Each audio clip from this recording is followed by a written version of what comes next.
Hello, welcome again. We are solving engineering services pre-mechanical engineering paper. Question number 91 is consider the following statements. 1. In spur gears, the contact occurs abruptly on a line parallel to the axis and the disengagement too is abrupt. 2. In helical gear, both loading and unloading are gradual and therefore these happen more smoothly and less noisily. 3. When two gears mesh, any arbitrary shape of the tooth can be chosen for the profile of the teeth of any one of the two gears, and the profile for the other shall be obtained by applying the law of gearing. Which of the above statements are correct? Option A 1 and 2 only, option B 1 and 3 only, option C 2 and 3 only, and option D 1, 2 and 3. So in spur gear, the contact takes place on a line parallel to the axis abruptly, and disengagement also abrupt. So there is sudden engagement and sudden disengagement.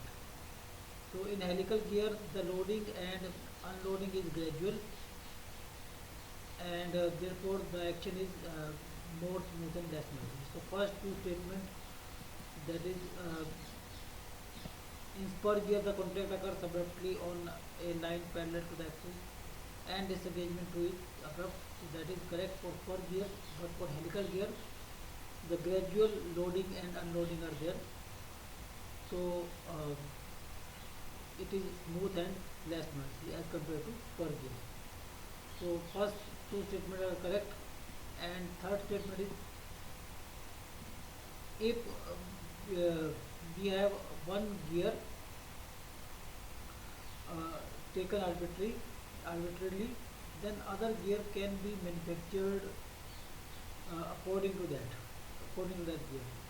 So statement is when two gears mesh, any arbitrary shape of tooth can be chosen for the profile of the tip of any one of the two gears, and the profile for the other shall be obtained by applying the law of gearing. So one profile is arbitrarily chosen and other is made correspondingly. So here the explanation is it has been proved that the arbitrary shape of the tooth can be chosen for a profile of the teeth of one of the two gears in mesh. Okay. And the profile of other may be determined to satisfy the law of gearing.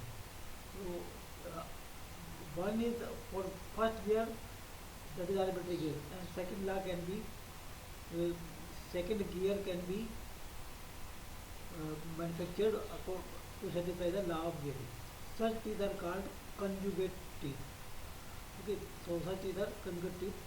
Theoretically, such profile teeth will transmit desired motion, but objection to such a random profile is obvious difficulty to manufacture. But they are difficult to manufacture because we have to make teeth of second gear according to the teeth of first gear.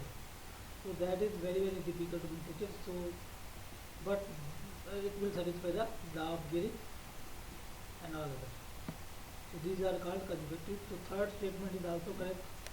So that statement is when uh, when two gears mesh, any arbitrary shape of the tooth can be chosen for the profile of the teeth of any one of the two gears, and the profile for the other shall be obtained by applying the law of physics. So all the three statements are correct. So answer is option